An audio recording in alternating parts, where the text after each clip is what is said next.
Hello there, it's Cassie. Welcome back to my YouTube channel. Today I have the My Favorite Things Flower Silhouettes card kit, and as of filming, this kit is still available, so I will have everything linked down below. But let's go ahead and get started. I'm making 3 cards today just to show you a little bit of what you can do with this kit. This kit, I showed what was in it in the previous haul video that I just did, and so it comes with the stamp set, the dies, and 5 pieces of their smooth white cardstock. And I took a bit of that smooth white cardstock and I trimmed that down as top folding A2 size card, and then I went ahead and scored that at 5.5 inches. I am now using some micropore tape to tape that down to my glass mat, and I'm also going to tape down this stencil. This stencil is the Star Grid stencil from My Favorite Things. I just recently got this as well. And I am going to do some ink blending. I'm using the Distress inks in the colors, worn lipstick, that's what I'm starting with, and I'm not going to fill up the whole panel, I just want a circle in the middle, and so I'm just kind of starting there by pouncing my mini ink blending tool right there in the color, and then I'll pounce it right on top of that, just that scratch paper that I have on the side, which is a post-it note, to try and eliminate some of the harsh lines I might get, and then I'm just going to blend those all around into a circle. So that second color I used was Scattered Straw. The blue color that I used is Stormy Sky, and now I'm moving on to Dusty Concord. And once again, these are all distress inks. These are not the distress oxides, these are the distress inks. And so I'm going to go back over those, kind of intensify the color, get the blending a little bit better, because, you know, in between the worn lipstick and the Scattered Straw, I'll get a little bit of an orange. Between the Scattered Straw and the Stormy Sky, I'll get a little bit of a green, and a little bit more, a darker purple between Stormy Sky and Dusty Concord, and a little bit more of a pink between the other two. I didn't like all the stark white that was in between with this stencil, and so I'm very lightly taking what is on my sponge and I am blending that right over the top of those colors that I had already put down, just so that I have a little bit of the color down below and that it intensifies the stencil even that much more.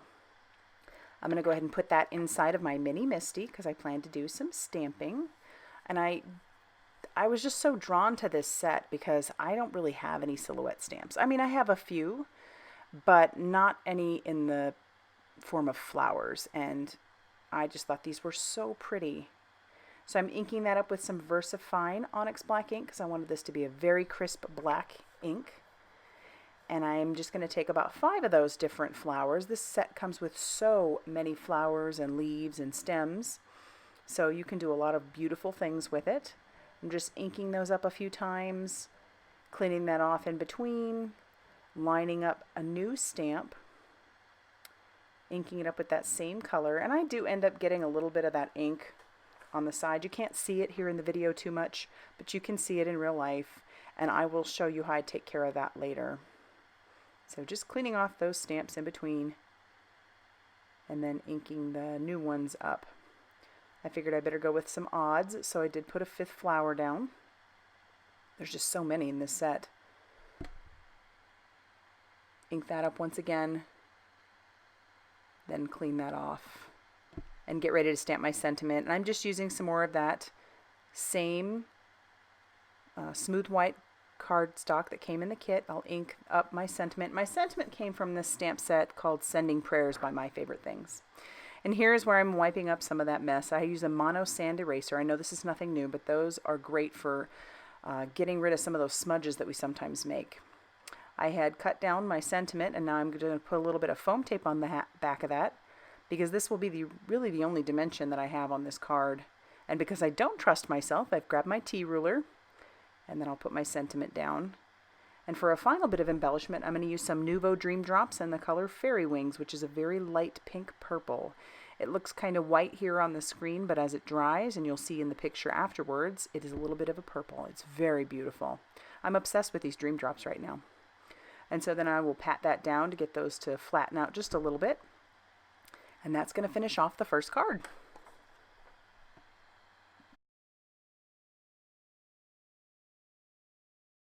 For card number 2, I'm excited because I'm using some alcohol inks, and as a little disclaimer, whenever you use alcohol inks, be sure to do it in a well-ventilated area. So I've taken a piece of Yupo paper This is just the Ranger Yupo paper, and I've cut it down into 3 equal or semi-equal pieces. I'm going to do some blending, and I've grabbed some inks that are fairly similar in color to the Distress inks that I'd already used. So for my pink, I have pink sherbet, and I'm just slapping that down, and I'm putting a little bit of blending solution on top of that, and I'm going to use my marker spritzer to move that around and get those variations in the color and get the harsh lines, which I love. The, I guess, orangish yellow color that I chose is called Butterscotch. And once again, doing that same sort of thing. I'm just moving those colors around, trying to get them to blend a little bit in the middle, because I'm mostly going to try and take from that middle. So what I'm also doing now is I have a brush. This is just the brush that Ranger markets for their alcohol inks because it's a synthetic brush, and I have put a little bit of blending solution on it. Now I'm putting some of the alcohol on it, just tapping that, because I love the look that that gives when you just kind of get the, just tap that little bit of color in there. It moves whatever's around it just away, which is fun. To clean my brush, I am using some 91% isopropyl alcohol in an eyedropper, and you could use that instead of blending solution if you wanted, but I just had the blending solution handy, so that's what I was using.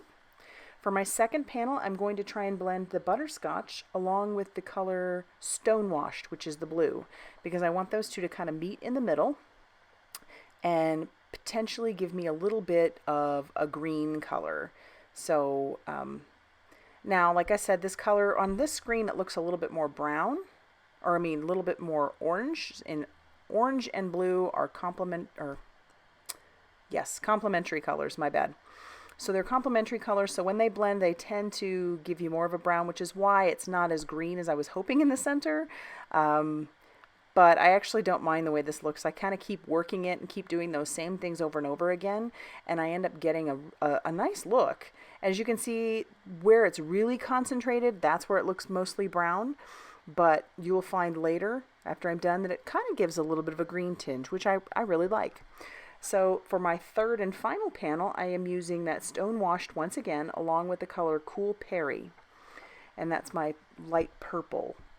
And I love how these look together too. You can get a really smoky looking color with that Cool Perry, which is so pretty, just a tinge of purple in there. And so I'll just keep working these, doing the same things that I was doing with the first two panels until I am happy with what I come up with. And I could play all day. I've said that before. So there are the 3 panels.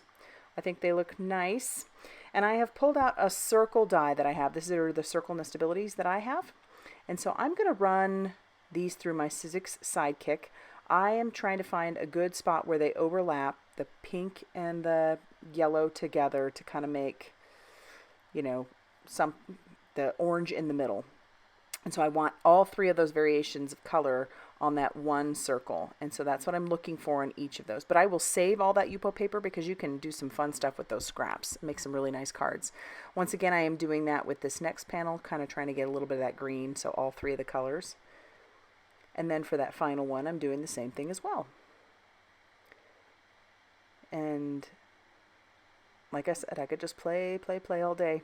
So I have another piece of the white cardstock that came in the kit. This is just the smooth white, and I'm going to stamp out one of the stamps. But before I do that, one of the things that I've learned, and this is not a new trick, I know people have been doing it, if you want to make sure that you can line up your die right over the top of your stamped image, when you go to stamp it, put your die down first, then put your stamp over the top of the die, and then close your door and pick your stamp up. Then you are certain to be able to die cut that perfectly, because with a long stem like that, sometimes that can move around and it makes it hard to die cut it perfectly. I just inked that up with Memento Tuxedo black ink and stamped that out a couple times. I'm going to use my micro pour tape to tack that down, making sure that I got everything lined up really well. And then I will run that through my die cutting machine as well. Now I need my sentiment, so I have a card base. That card base is that same smooth white cardstock. I'm keeping these fairly simple. And then I'm going to stamp my sentiment. Once again, that sentiment comes from the My Favorite Things Sending Prayers stamp set. And I'm inking that up with Memento Tuxedo black ink as well. And then I'll be ready to start assembling. So I'm just using some liquid glue. And I'll put the first circle down, then I'm going to put that last circle, and then I'll overlap this middle circle over the top of those two. So fun! And then I'm going to use some Derice thin foam strips, because that little stem is very, very thin. And these little strips are perfect for that. That's what I keep those for the really thin elements that I want to try and pop up. So I'll use that, and I will use a combination of some regular Scotch foam tape just on the top. And then I will use my mono sand eraser once again, because I seem to get ink everywhere. That's why I have one of those things. It's always at hand, that's for sure. And I'll peel off the backing paper of all of my little strips, which can take some time. And once all of those strips are peeled, I will stick down my little flower. And then for a final bit of embellishment, I'm going to use the Nuvo Dream Drops in the color Cloud 9, which is actually a white, but what I discovered is it goes on white, and you'll see that. It will pick up the color underneath, even with these alcohol inks. So in that final picture, you will see how it picked up some of the different colors that it's underneath, or that are underneath those Dream Drops. But that will finish off this card here in a second. I'll tap those down, and then you can get a good look in the next picture. But that finishes card number 2.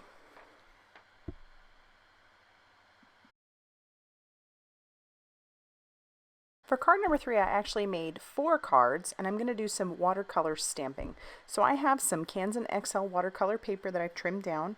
I'm going to put that inside my mini Misti, because this is the best way to do it.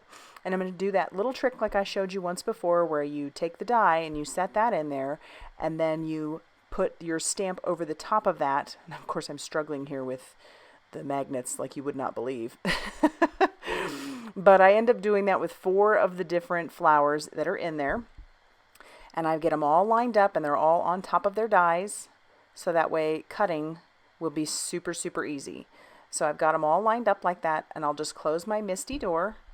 I will remove the dies and save those for later, and then I'm going to start inking up my stamps. Now what I'm doing is I'm inking these up with Distress inks. Now these are not anything that's really good typically for good line stamping, but they're very good for this technique because they are very water reactive, and not all dye inks are water reactive in this way. So that's what makes the Distress inks so special. And I have used the colors that I used before, except I added some Bundled Sage to the mix. So Bundled Sage, Worn Lipstick, Scattered Straw, Stormy Sky, and Dusty Concord. I've sprayed it with my water sprayer, my Distress sprayer, a couple times, about, I don't know, a foot up, and then you stamp it down. And I sprayed it once again to kind of get a little bit more water on there, and then you end up with this beautiful watercolored look. So they all look like watercolored flowers. And I figured since I had it in there and they were all set up, I went ahead and did 4 panels the same way. Super fast and easy and fun, and I just love the look of that. They look like watercolored flowers. And now I'm lining up all the dies, and I'm just using some washi tape to hold that down, and then I will run that through my die cutting machine. And then I end up with 4 sets of all those flowers. I'm going to stamp my sentiment now, and I'm using that same set that I've been using this whole time. That's the Sending Prayers stamp set by My Favorite Things. And I'll have everything linked down below. But I'm putting this inside my mini Misti because I've already got my little strips of paper. These were extra strips that I had from trimming down my card panels. And so I figured I would just go ahead and utilize those rather than get out more paper. Waste not, want not, right? And so I'm stamping out the sentiment, and I did that 4 times. I have a piece of Nina Desert Storm cardstock as my card base. I have some of the smooth white cardstock that came in the kit as my white card panel. And now I'm just arranging the flowers how I would like to see them on the front of the card. And once I've got a placement that I like, I just use my liquid glue, and I start sticking down the flowers one by one, overlapping, underlapping, wherever I want that to happen. And I did all 4 pretty much the exact same way. I covered the back of the sentiments with foam strips, so that way they would have a little bit of dimension. And I try as I may, I even used my T-ruler. I still had a heck of a time getting those sentiment strips on straight. I don't know what my problem is. And you'd think fourth time was a charm, but it was not. So I will grab my T-ruler, try and stick that down, and discover that I'm no good at that. So thankfully I didn't push it down too hard at first, so I can kind of manipulate it a little bit, but my goodness, at this point I'm thinking, what am I doing? So it's down as well as I can get it, and then I'll use some of that same liquid glue to adhere those down to the Nina Desert Storm card bases, all 4 of them, in fact. Now, at the end of this video, I do not do the typical, like, here are the 3 cards I made, tell me which one you like, because it is only 3 cards, but I would love to know which one you liked. If you liked them all, go ahead and say that. That'd be great. Or if you know, whatever, tell me about your day. But here's that 4th card, and for the Dream Drops, I used dragon scales on all 4 of these. So if you liked this video, hit the like button, subscribe if you haven't already done so, and as always, I appreciate you guys stopping by. Thanks.